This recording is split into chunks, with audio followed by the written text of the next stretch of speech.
sticking with stuff that was released over the weekend. Yahoo Sports' Chris Haynes released an exclusive article with James Harden. It's a must read. I mean, if you guys haven't read it yet, I suggest everyone go out there and read it because it talks about everything. Harden's will to win, the contract situation, how he says he'll take whatever as long as we put a winning product on the court, and his relationship with Embiid, how much they're talking throughout this offseason.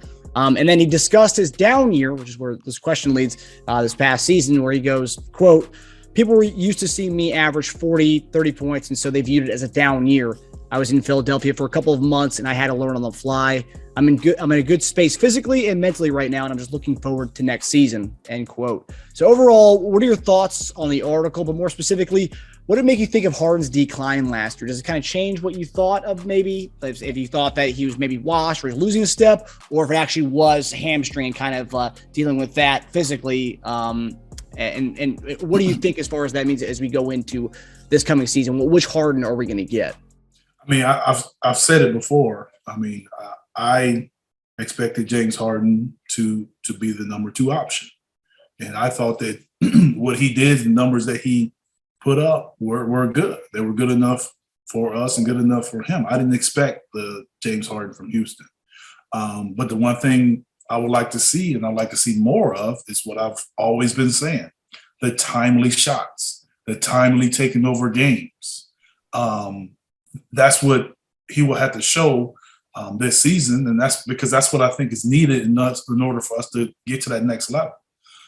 If Joel isn't playing, or if Joel is playing, James is going to have to take over some games. He's going to have to take over some games, take over a lot of fourth quarters.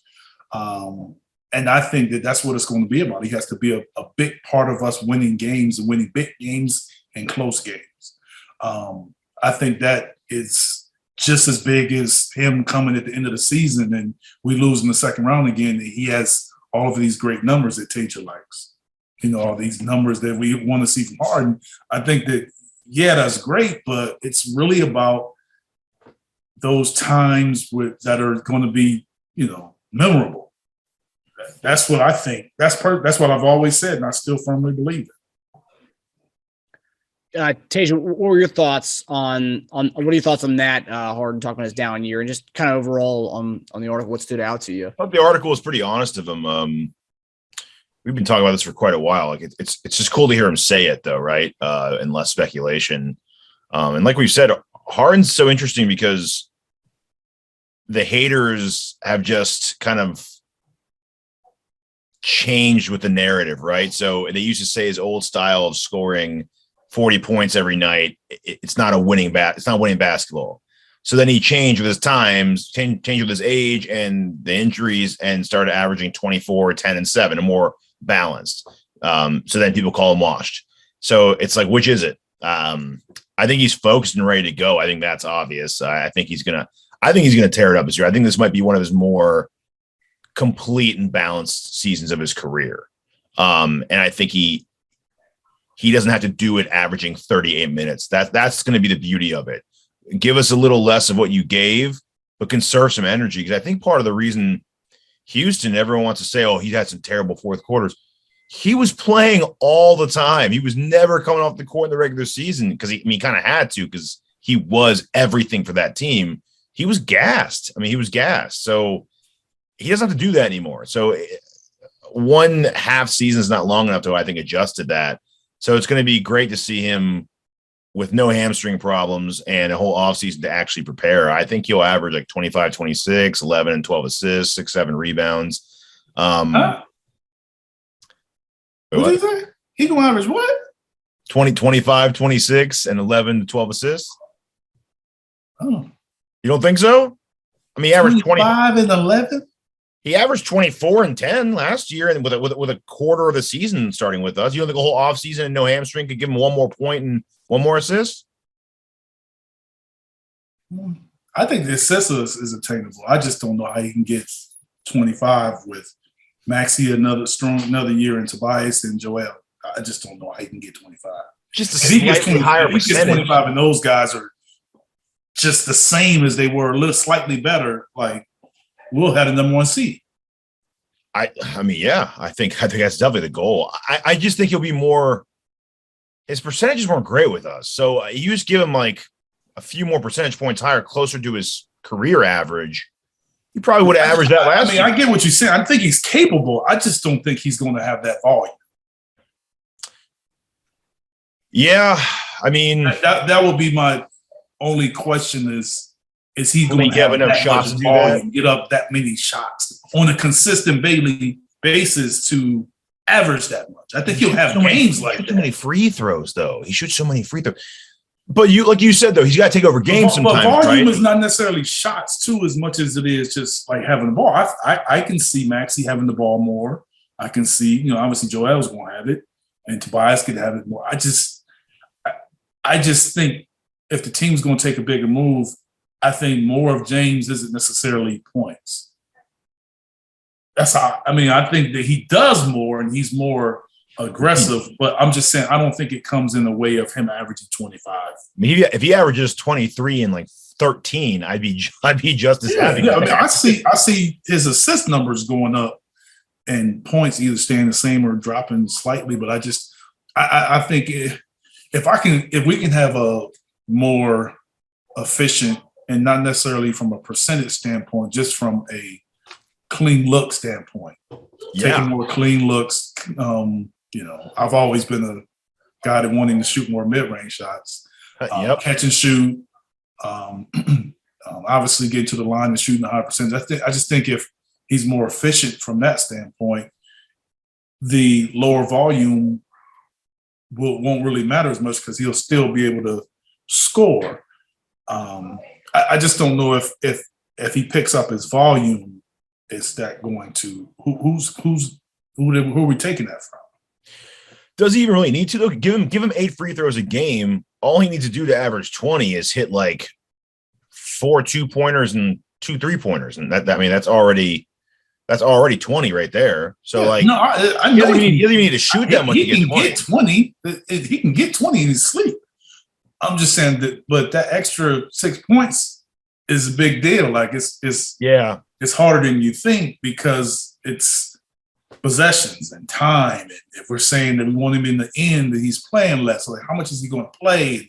The minutes, like we just don't know. We got to kind of see it play out. I just think that's going to be tough for him to get to that point for the whole season. I think it would be great for him to get to that point maybe in the postseason or when it's needed. I just see James, and I'm not disagreeing with how you feel. You feel how you feel. I'm just saying I see him more than anything as a timely guy. I think that's the stage of his career. And if everybody that has a negative thing to say about James, the most consistent thing has been how he played in the postseason. Yep. And the postseason is nothing but timely play. That's what it's all about. What are you doing at that moment? Mm-hmm. He's been gassed for all those moments. That's the problem. As far as the hamstring thing goes, I think it was a combination. I think he's aging because he's human. And I think the hamstring magnified that. I think old Harden could have probably played through such an injury and looked like himself, but as you get older, it shows a little bit more, right? When you're only playing on 1.5 legs. So, I mean, I think he did lose something, but I think the lingering hamstring problem definitely magnified all of that. Mm-hmm. But hey, if they gave us a discount and it humbled him at the same time, then by all means, I'm happy about it all. When Harden makes a comment like last thing on the article, when Harden makes a comment like figure it out and I'll take whatever's left over. I mean, what's he talking about here? I mean, he means what, like about what's left over, as in like we're talking like actually what's left over, or about $20 million left over kind of thing. I'm sure he and his agent has communicated a range. Okay. Whatever is left over within this range. Okay. I'm sure that's how I justified too. Like, yeah. I'm sure if Morey came to him and was like, "Hey, just an example, we get Eric Gordon. Would you be cool with taking like 26 this year?" Like that kind of thing. And then he could be like, a little lower than I wanted, Daryl. It's like, yeah, but it's Eric Gordon.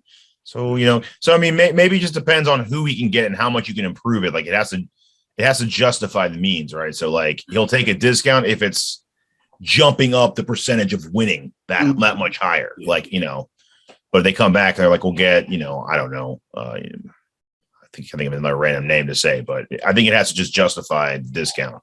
Yeah. Yeah, all four Harden's will to win, because that's also another thing that people said, that Harden didn't really care about winning in the past. That's been a narrative that they said before. And if you look at his track record, it's anything but that. Playing on an injured hamstring 2 years ago with Brooklyn. Yeah. I think he hates being called washed even more. Definitely.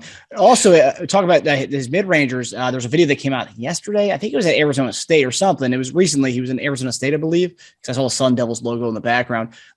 He was pulling up and like shooting jumpers as part of his training. I mean, he was pulling up mid-rangers and practicing that. So great. He's taking that advice to the bank. Yeah, I mean, 3-level scorer. He's more than capable. It's just whether he decides to do it. Yeah. I just think that, at that stage of his career, and, because if you can't always get to the rim like you used to, that mid-levels just gives you another option. Yeah.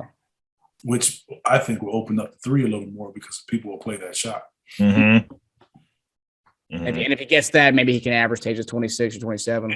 Yeah, but I think in the playoffs it'll be necessary, because if you look around the playoffs, that's become a shot that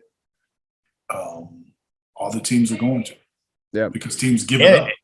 And it'll open up more because if he does beat the first man, the guy on the block, they're expecting to go right to the hoop. So they almost don't even attack him. They usually just wait for him to get to them. Yes. Yeah. But when he starts pulling up at the elbow and hitting those, that guy's going to have to then go up and meet him. Defense has to make an adjustment.